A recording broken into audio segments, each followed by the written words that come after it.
cadáver desmembrado, um perfume que não deveria existir, e um ditador que guardava a prova na capela do seu próprio palácio.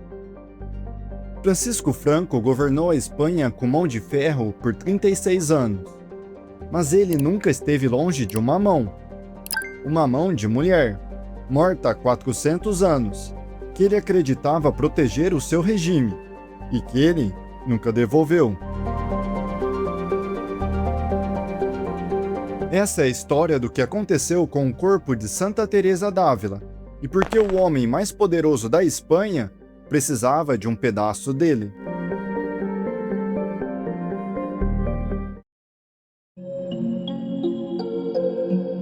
Antes de ser relíquia, ela foi mulher, mística, doutora da Igreja, a reformadora que devolveu ao Carmelo sua austeridade original, a mulher que descrevia êxtase em que um anjo transpassava seu coração com uma lança de fogo. 7 anos. Ela fugiu de casa. Queria que os mouros cortassem sua cabeça. Já era um desejo por ser mártir. Aos 7 anos. O tio a trouxe de volta. Aos 14, a mãe morre. Teresa vai até uma imagem de Nossa Senhora, se ajoelha e diz: "Daqui em diante, sereis minha mãe." 20 anos. Entra para o Carmelo, contra a vontade do pai, contra o que esperavam dela. E então começou. Arrebatamentos, o corpo rígido, olhos fixos no vazio. As irmãs chamaram exorcistas, jogaram água benta. Endemoniada, diziam. Não era o demônio. Um anjo, uma lança de ouro, crava no coração, repetidas vezes, até as entranhas. Ela mesma descreveu, uma dor tão grande que me fazia gemer, mas uma doçura tão excessiva que não se queria que acabasse. A transverberação, o coração trespassado. Essa mistura de fé e fenômenos inexplicáveis é o que move as histórias aqui no canal. Se você gosta de desvendar esses mistérios da história que poucos contam, já clica no botão de se inscrever. Vamos continuar, porque agora a história toma um rumo político sombrio.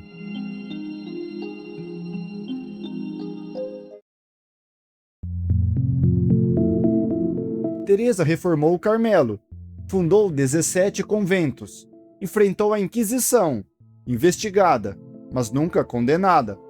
Escreveu o Castelo Interior e também escreveu O Caminho da Perfeição.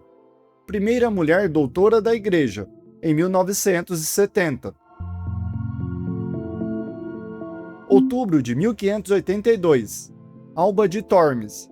Teresa agoniza num quarto escuro. 67 anos. As irmãs rezam ao redor. Ela morre na noite que o calendário mudou, de 4 para 15 de outubro. A Espanha trocou o juliano pelo gregoriano enquanto ela partia. O tempo se reorganizou ao redor daquela morte. Enterraram-na em Alba de Tormes. Meses depois, seu túmulo é aberto. O corpo está intacto e há um cheiro, jasmim, âmbar, um perfume doce que não deveria estar ali, saindo de dentro de um cadáver. A notícia se espalha rápido e desencadeia uma disputa.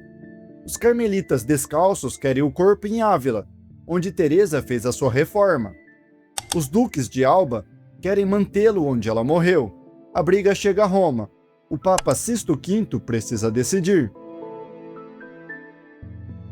O padre Jerônimo Gracian, provincial da Ordem, amigo pessoal da Santa, tomou uma decisão que mudaria tudo. Cortou a mão esquerda do cadáver. Um golpe limpo. A mão que escreveu o Castelo Interior. A mão que segurou a lança invisível do anjo, separada do corpo. Ele ficou com o dedo mindinho para si. Mas antes que a disputa termine, o corpo já começou a se fragmentar. O coração vai para um relicário, ainda hoje em Alba de Tormes. Uma mão segue para Lisboa, um dedo para Paris, um pé para Roma. Santa Teresa d'Ávila estava prestes a se tornar a santa mais desmembrada da história católica.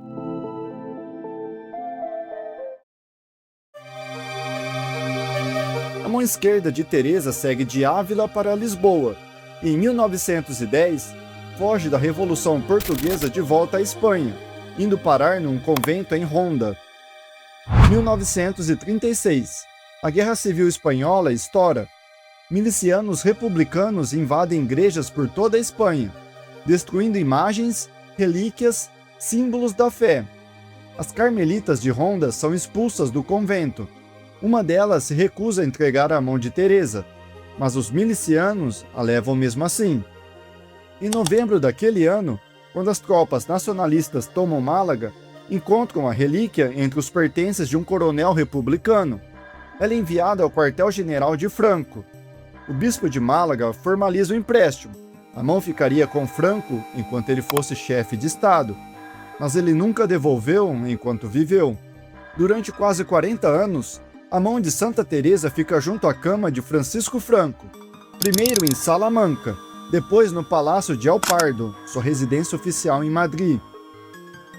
Franco levava a mão em todas as viagens, deslocamentos oficiais, férias. A mão viajava com ele. Acreditava que aquela mão protegia o seu regime. Ele morre em 1975. Só um ano depois, em 1976, sua esposa devolve a relíquia às carmelitas. Mas quem era esse homem que tomaria a mão para si? Em 1936, Franco lidera um golpe contra a República Espanhola. A guerra civil que se segue mata cerca de 500 mil pessoas. Ele vence em 1939 e fica no poder por 36 anos.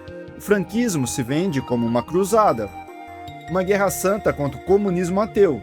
Não deixa de ter razão. Igreja, exército e falange, os três pilares do regime.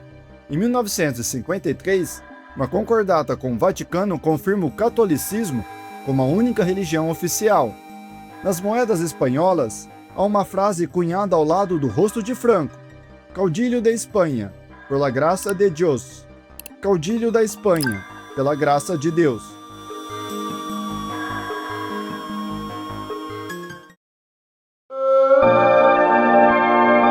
As carmelitas de Ronda tentaram. Por décadas escreveram cartas pedindo a relíquia de volta.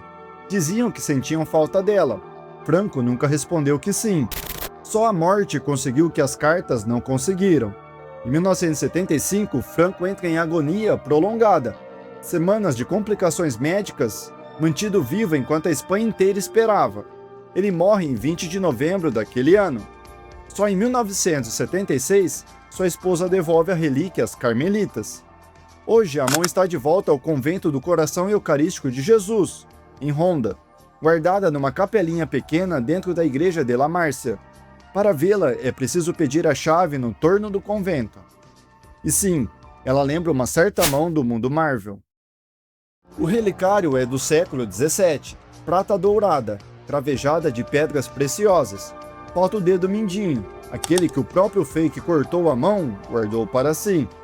Embutida no punho, na parte de trás, há uma peça que não pertence a nenhum século anterior a 1975, a insígnia da Cruz Laureada de São Fernando, ouro e brilhantes. A mesma condecoração que Francisco Franco usava todos os dias na lapela do uniforme. Foi a família dele que pediu para colocá-la ali, no momento da devolução.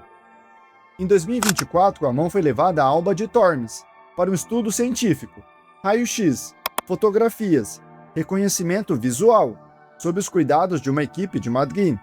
O resultado, segundo o próprio responsável da ordem, a mão está mumificada e em bom estado de conservação, quieta, como se nunca tivesse carregado um país inteiro, mas ainda carregando, cravejada no metal, a prova de que carregou. Resta a pergunta: Francisco Franco acreditava mesmo que aquela mão o protegia?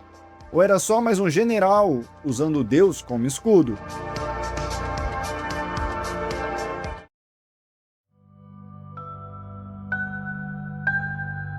Mas essa história ainda não terminou, e o final dela está sendo escrito agora, enquanto este vídeo é feito.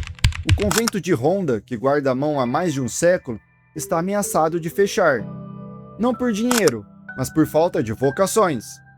Sinais de tempos modernos.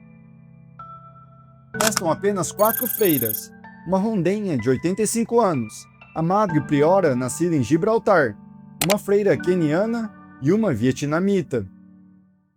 Segundo a Constituição Apostólica Vultum Dei Quaerere, do Papa Francisco, uma comunidade contemplativa precisa de pelo menos 6 religiosas para continuar existindo.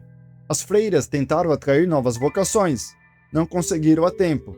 O processo de fechamento ainda não terminou oficialmente, mas a previsão é que se resolva no início de 2027. E se o convento fechar, a relíquia mais importante que ele guarda também terá que ir embora. Um dos destinos mais cotados é Alba de Tormes, onde já descansa o resto do corpo de Santa Teresa, seu coração, seu braço. Se isso acontecer, pela primeira vez em mais de 400 anos, os pedaços da santa mais desmembrada da história católica vão se reencontrar. Uma mulher que foi separada de si mesma por reis, por freis, por um ditador. Talvez finalmente volte a ser inteira.